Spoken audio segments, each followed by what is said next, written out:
إن الحمد لله نحمده ونستعينه ونستغفره ونعوذ بالله من شرور أنفسنا ومن سيئات أعمالنا من يهده الله فلا مضل له ومن يضلله فلا هادي له ونشهد أن لا إله إلا الله وحده لا شريك له ونشهد أن محمدا عبده ورسوله أرسله بالحق بشيرا ونذيرا والصلاة والسلام على محمد وعلى آلہ وأصحابہ اجمعین ومن تبعهم بإحسان من الأئمة والهداة والصالحین إلى يوم القیامہ۔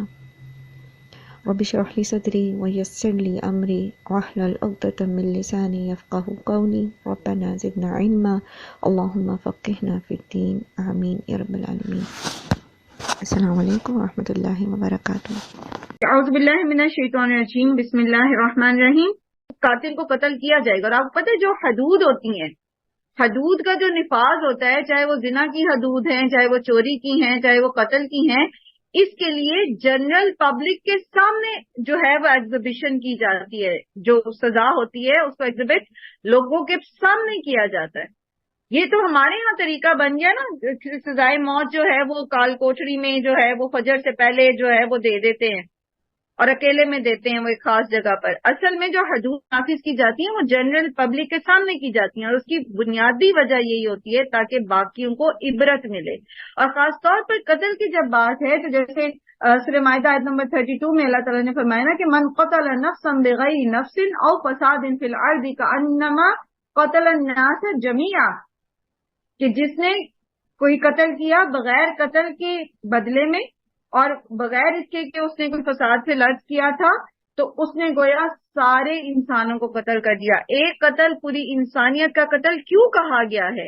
اس کی وجہ ہی یہ ہے کہ انسان کی جان کی حرمت بہت زیادہ ہے، اور جو شخص اس پر شیر ہو جائے گا وہ 1 چھوڑ 10 چھوڑ 100 قتل کرے گا یا کروائے گا۔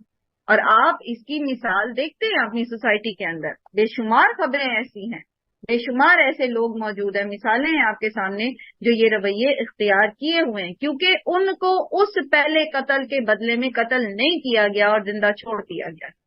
اب پھر آپ کے ذہن میں یہ سوال پیدا ہو سکتا ہے تو پھر یہ معافی اور دیت کی آپشنز کیوں موجود ہیں؟ تو کل بھی میں نے عرض کیا تھا کہ بعض اوقات قاتل کو معاف کر دینا سوسائٹی کے لیے بہتر ہوتا ہے، یا اسے دیت لے لینا مقتول کے ورثہ کے لیے بہتر ہوتا ہے، لیکن زیادہ تر قاتل کو قتل کے بدلے قتل کر دینا فائدہ مند ہے، جیسا کہ اللہ تعالیٰ نے فرما دیا کہ وَلَكُمْ فِي الْقِصَاصِ حَيَاةٌ يَا أُولِي الْأَلْبَابِ لَعَلَّكُمْ تَتَّقُونَ۔ ٹھیک ہے، بات سمجھ گئے؟ پھر اس کے آگے اگلا حکم آ رہا ہے، اور وہ کیا ہے؟ کتب علیکم۔ علیکم کس کی طرف اشارہ ہو رہا ہے؟ یا ایھا الذین آمنوا ہی کی طرف ہو رہا ہے۔ جی آسیہ۔ میم یہ جو اس طرح کا یہ قتل ہے جس میں دیت دی جاتی ہے، یہ قتل کی نوعیت پہ نہیں ڈیپینڈ کرتا؟ جیسے قتل بھی 2 قسم کے ہوتے ہیں، ایک وہ جس کو کہتے ہیں قتل عمد، اور ایک کہتے ہیں قتل خطا۔ قتل عمد کا وہ ہوتا ہے کہ اس میں سزا دینی ہوتی ہے، قتل خطا جیسے غلطی سے جو ہو جاتا ہے۔ قتل خطا کا جو خمیازہ ہے نا وہ بتا دیا گیا ہے۔ قتل خطا انشاءاللہ آپ آگے پڑھیں گے سورہ مائدہ میں، اس کی تفصیل آئے گی اس میں، ٹھیک ہے؟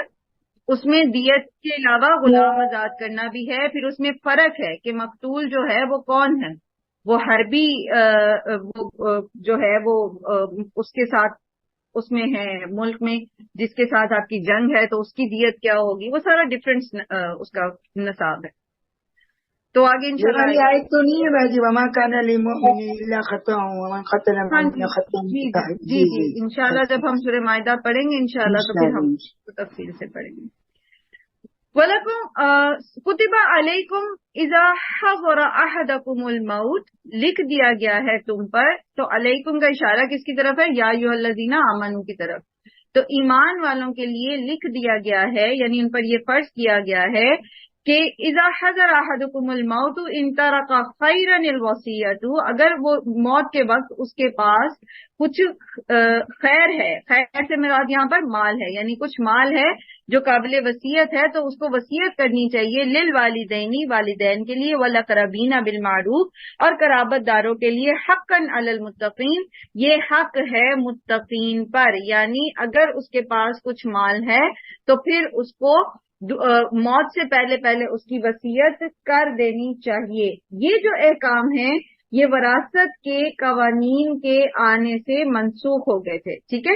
اللہ کے رسول صلی اللہ علیہ وآلہ وسلم نے فرمایا کہ ان اللہ قد آت کل ذی حق حقہ فلا وصیۃ لوارث، کہ بے شک اللہ تعالیٰ نے تمام حق داروں کے حق جو ہیں وہ ان کو دے دیے ہیں، اس لیے کسی وارث کے حق میں وصیت نہیں کی جا سکتی۔ تو جب سورہ نساء کی وراثت کی آیات نازل ہو گئیں تو اس کے بعد پھر والدین کے لیے وصیت جو ہے وہ جائز نہیں ہے، کیونکہ والدین کا حصہ خود اللہ سبحانہ و تعالیٰ نے مقرر کر دیا ہے۔ سورہ نساء میں انشاءاللہ جب ہم یہ پڑھیں گے تو وہاں ہم اس کو تفصیل سے پڑھیں گے۔ یہاں یہ بتانا مقصود تھا کہ یہ وراثت کے باقاعدہ احکامات سے پہلے کا حکم ہے، تو جب وہ حکم آ گیا تو پھر اب جو ہے وہ اس کی وصیت اس طرح سے نہیں ہو سکتی، جیسا کہ ابھی میں نے حدیث آپ کے سامنے لکھی ہے۔ اب وصیت جو ہے مال کے بارے میں وہ تو آپ ورثاء کے لیے نہیں کر سکتے، لیکن وصیت اس کے علاوہ بھی ہو سکتی ہے، اور وہ کون سی ہے؟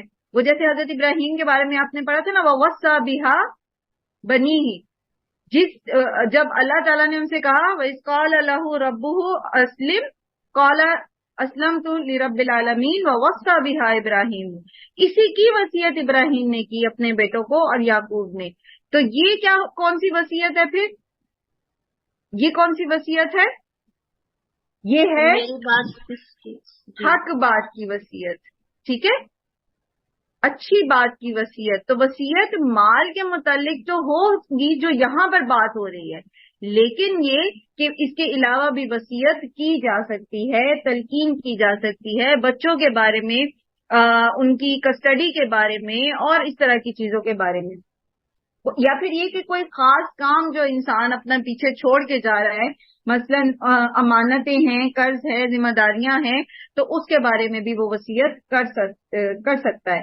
وصیت جو ہے وہ کب کر لینی چاہیے؟ نبی صلی اللہ علیہ وآلہ وسلم کے ایک فرمان کے مطابق کہ اگر کوئی شخص کوئی وصیت کرنا چاہتا ہے، یعنی اس کے ذہن میں ہے کہ وہ کوئی وصیت کرے اور وہ وصیت کرنا چاہتا ہے، تو اس کے لیے جائز نہیں کہ وہ اس پر 3 راتیں گزارے۔ یہ مفہوم ہے روایت کا، یعنی آپ کے پاس کوئی مال ہے یا آپ کوئی اپنی بات نصیحت کے طور پر وصیت کروانا چاہتے ہیں، کوئی اور وصیت کرنا چاہتے ہیں، تو پھر آپ کو تو نہیں پتا کہ کب اللہ کی طرف سے بلاوا آ جائے، تو 3 راتیں آپ پہ نہ گزرے مگر یہ کہ آپ اس کی وصیت کرتے۔ تو وصیت جو ہے وہ آپ لکھ کے رکھ سکتے ہیں اپنے پاس، ہاں اس میں آپ اپنی زندگی میں تبدیلی کرنا چاہیں تو آپ کر سکتے ہیں۔ مثلاً بعض اوقات ہوتا ہے نا کہ آپ ایک وصیت لکھتے ہیں کہ جی میرے بعد اگر میں مر جاؤں تو یہ کام کرنے، لیکن آپ اپنی زندگی میں وہ کر چکے ہوتے ہیں، آگے جا کے آپ کی زندگی میں آپ کو مہلت دی گئی ہے تو آپ اب اس کو چینج بھی کر سکتے ہیں۔ وہ آپ اپنے آخری وقت تک شعور کی حالت میں جب آپ ہیں سکرات الموت سے پہلے آپ وہ وصیت چینج کر سکتے ہیں، لیکن یہ کہ جو آپ ابھی وصیت کرنا چاہتے ہیں وہ کر دیں۔ مثلا نبی ابراہیم علیہ السلام نے اور یعقوب علیہ السلام نے اپنے بچوں کو کیا وصیت کی تھی؟ فلا تموتن الا وانتم مسلمون، دین کے متعلق آپ اپنے بچوں کے لیے وصیت لکھ کے رکھیں۔ میرے بعد مثلا آپ کے خاندان میں رواج ہے ماتم کا، ٹھیک ہے، یا بدعات رائج ہیں، تو اب وصیت کر کے جائیں میری موت پر مسنون طریقے سے سارے کام کیے جائیں، مجھے مسنون طریقے سے غسل دیا جائے، یا آپ بعض کا یہ وصیت بھی کر سکتے ہیں کہ فلاں جو ہے وہ مجھے غسل کرتے، ٹھیک ہے، مطلب یہ بھی کیا جا سکتا ہے، لیکن اس میں یہ ہے کہ اگر فلاں اویلیبل نہیں ہے تو پھر آپ کے ورثاء کے لیے ایک مسئلہ بن سکتا ہے، لیکن یہ کہ کی جا سکتی ہے وصیت۔ کوشش کریں ایسی وصیتیں نہ کریں جس سے انسان دوسرے جو کے پیچھے رہ جانے والے ہیں ورثاء جو ہیں وہ تنگ ہو۔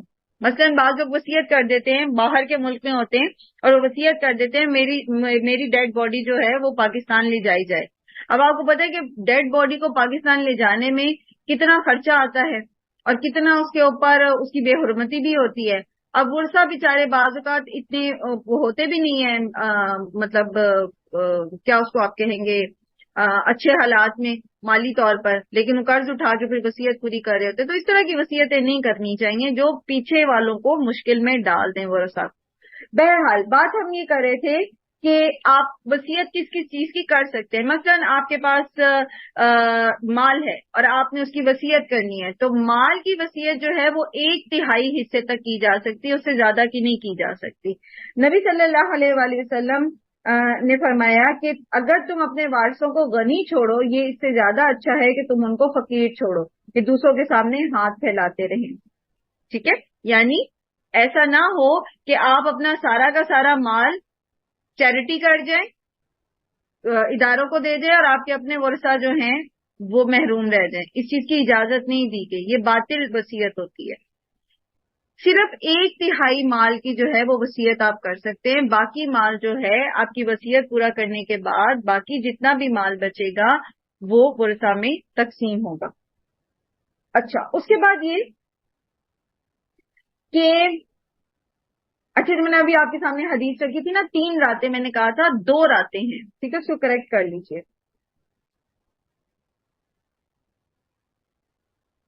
اچھا، وصیت کے معاملے میں اب ویسے تو انشاءاللہ آگے اس کا آئے گا ذکر، لیکن تھوڑا سا یہاں پر بھی ہم اگر اس کو سمجھ لیں کہ وصیت جو ہے وہ جس طرح کی گئی ہے ویسے ہی اس کو جو ہے وہ امپلیمنٹ کیا جائے گا۔ ہاں، البتہ اگر کسی نے کوئی ظلم کی وصیت کی ہے تو اس کو پھر ٹھیک کیا جا سکتا ہے، جیسے آگے آ رہا ہے فمن خاف من موص جنفا او اثما فاصلح بینہم فلا اثم علیہ، ٹھیک ہے۔ لیکن جیسے وصیت کی گئی ہے اگر وہ ظلم پر مبنی نہیں ہے تو اس کو ایز اٹ از جو ہے وہ امپلیمنٹ کیا جائے گا۔ اگر کوئی اس میں تبدیلی کرتا ہے فمن بدلہ بعد ما سمعہ فانما اثمہ علی الذین یبدلون، تو اس کا گناہ اسی پر ہوگا جو اس میں تبدیلی کرے گا۔ وصیت کرنے والے کو گناہ نہیں ہے، لیکن اگر کسی نے اس کی وصیت میں خود تبدیلی کی ہے اور کسی پر ظلم کیا ہے تو پھر گناہ اسی کو ہوگا جس نے تبدیلی کی ہے۔ ان اللہ سمیع علیم، اللہ تعالیٰ خوب سننے والا اور خوب جاننے والا ہے۔ فمن خاف من موص جنفا او اثما فاصلح بینہم، تو جو یہ خوف رکھے وصیت کرنے والے کی طرف سے کسی قسم کی طرفداری کا یا گناہ کا، فاصلح بینہم، تو وہ ان کے درمیان صلاح کر دے، اصلاح کر دے، فلا اثم علیہ، تو اس پر کوئی گناہ نہیں ہے۔ ان اللہ غفور الرحیم، تو بے شک اللہ تعالیٰ بہت بخشنے والا، رحم کرنے والا ہے۔ مثلا ہمارے ہاں ایک رواج ہے کہ باپ بیٹے سے ناراض ہوتا ہے تو وہ اس کو اپنی جائیداد سے آک کر دیتا ہے، وہ وصیت کر دیتا ہے کہ میرے بیٹے کو میرے جو ہے اس میں سے کوئی مال میں سے حصہ نہیں ملے گا۔ تو یاد رکھیں یہ ایک باطل وصیت ہے۔ اللہ تعالیٰ نے جو حق جس کو دیا ہے اس کو کوئی ساقط نہیں کر سکتا، تو اس کو اگرچہ کس کی وصیت تھی کہ اس کو آگ کر دیا جائے، لیکن یہ کہ اس کو اس کا حق ملے گا، اس کو وراثت میں سے وہ ساری چیزیں جو اس کی بنتی ہیں وہ ملیں گی۔ اسی طرح اگر کوئی وارث کے حق میں وصیت کر گیا یا کسی گناہ کی کام میں وصیت کر گیا، مثلا کوئی شخص یہ کہہ گیا کہ میں مر جاؤں تو فلانے اور فلانے کو میری شکل نہ دیکھنے دینا، جیسے قطع رحمی کے ٹاپک میں ہم نے پڑھا، تو اب یہ کیا ہے، یہ ایک گناہ کی وصیت ہے۔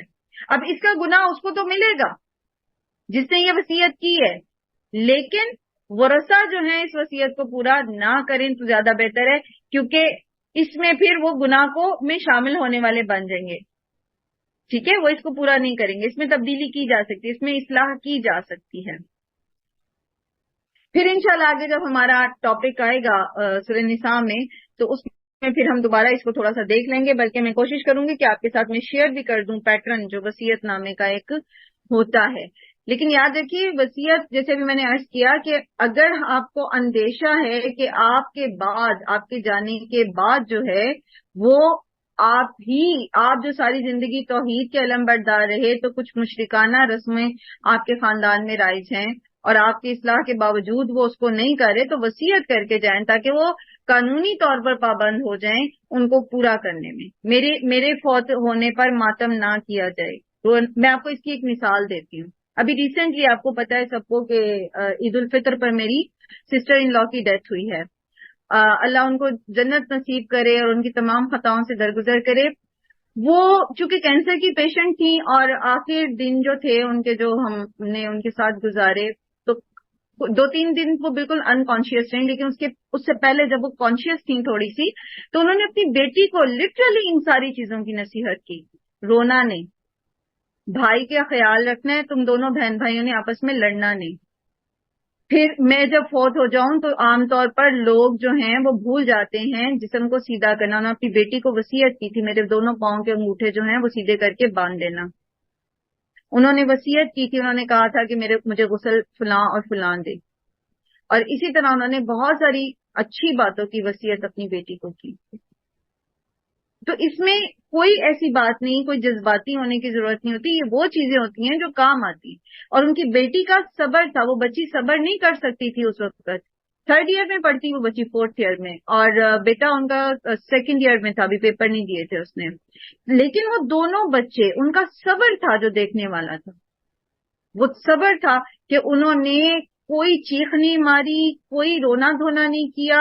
خاموش آنسو تھے جو ان بچوں کے بہ رہے تھے، اور ایک بات ان کی زبان پہ تھی کہ ہماری مما نے کہا تھا آپ نے رونا نہیں، آپ نے ماتم نہیں کرنا. ہم ان بچوں کا صبر دیکھ رہے تھے، اور ان کے اس صبر کی وجہ سے پھر کوئی اور جو ان کی بہنیں تھیں باقی، یا باقی رشتہ دار ان کے جو اور ارد گرد کے لوگ تھے، وہ اگر اپنی آواز بلند کرنے لگتے تھے نا تو ان کو فوراً، وہ بچی بھی روک رہی تھی اور میں بھی کہہ رہی تھی آواز بلند نہیں کرنی آپ نے. وہ اس بچی کا صبر تھا جس کو دیکھ کے باقی لوگوں نے اپنی آوازیں بلند نہیں کی تھی. تو یہ ایک لیونگ ایگزامپل، مطلب میں نے آپ کو بھی جو ریسنٹ ہوا ہے میں نے وہ آپ کو دی ہے. تو یہ چیزیں وصیت کی جا سکتی ہیں. ٹھیک ہے وہ بیمار تھیں تو انہوں نے ایسا کیا، لیکن موت کا تو کوئی پتہ نہیں ہوتا کہ کس وقت آ جائے. تو اگر ہم بھی اپنے بچوں کو یہ چیزیں بتا کے جائیں کہ دیکھو ہمارا کفن جو ہے وہ مسنون طریقے کا ہو، دیکھو ہماری قبر کے اوپر، قبر کو پکا نہیں کرنا، یا یہ کہ اس کے اوپر کوئی ایسی نشانی نہیں رکھنی، یا یہ کہ جو ہے اس طرح ماتم نہیں کرنا، یا تم میرے لیے ایسے اور ایسے دعا کرنا، یا ایسے اور ایسے تم کوشش کرنا، اگر تم کر سکو تو میرے لیے صدقہ جاریہ بننا، تم توحید پر قائم رہنا. جاتے جاتے ان کو توحید کا ایک سبق دے جائیں، وہ ساری زندگی اس پر قائم رہیں گے، آپ کے لیے صدقہ جاریہ ہو جائے. تو وصیت صرف مال کی نہیں ہوتی، بچوں کے مستقبل کے لیے جو وصیت ہوتی ہے وہ صرف ان کی مالی ضرورتوں کے بارے میں نہیں ہوتی، بلکہ ان کی اخلاق، ان کے ایمان اور ان کی آخرت کی فکر کی بھی وصیتیں ہوتی ہیں. اس پہ کوئی بات کرنا چاہیں گے آپ؟ پھر آگے ٹاپک ہمارا چینج ہو رہا ہے تو پھر انشاءاللہ ہم اس کے اوپر چلتے ہیں جلدی سے، تاکہ ہم اگلا ٹاپک سٹارٹ کریں. آپ میں سے کسی کو اتفاق ہوا، آپ میں سے کسی نے وصیت کر رکھی ہے، لکھ رکھی ہے؟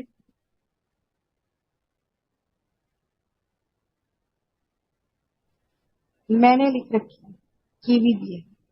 مطلب آپ صرف ایک وہ نہیں ہے مطلب لکھ کے، اور مطلب ظاہر ہے بچوں کے،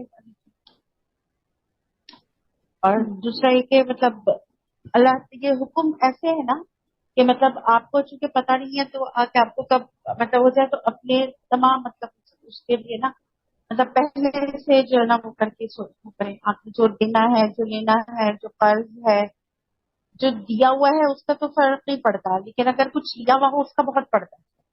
ہاں جی، قرض وہ کے بارے میں آپ لکھ کے جائیں، قرض بتا کے جائیں میں نے فلاں سے قرض لیا ہوا ہے. دیے ہوئے کو بھی لکھ دیں، آپ کے ورثہ کا حق ہے. وہ آپ نے اگر اپنی زندگی میں معاف کر دیا ہے تو بہت اچھی بات ہے، معاف نہیں کیا تو اب وہ آپ کے ورثہ کا حق ہے، وہ ان سے لیں. ٹھیک ہے، تو اس کے لیے میں پھر وہی بات ہے کہ کچھ وہ لکھت پڑھت بھی ہو، اس کے ثبوت بھی ساتھ رکھے جائیں.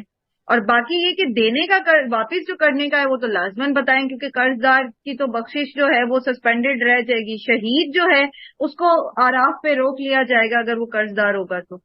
ٹھیک ہے، تو قرض ایک ایسی چیز ہے. اسی لیے جب آپ یہ پڑھیں گے نا اس کی وراثت کی آیات سورہ نساء میں، تو وہاں پہلے آتا ہے کہ پہلے قرض کی ادائیگی، وصیت کو پورا کرنا، اور اس کے بعد پھر تقسیم ہوگی وراثت کی.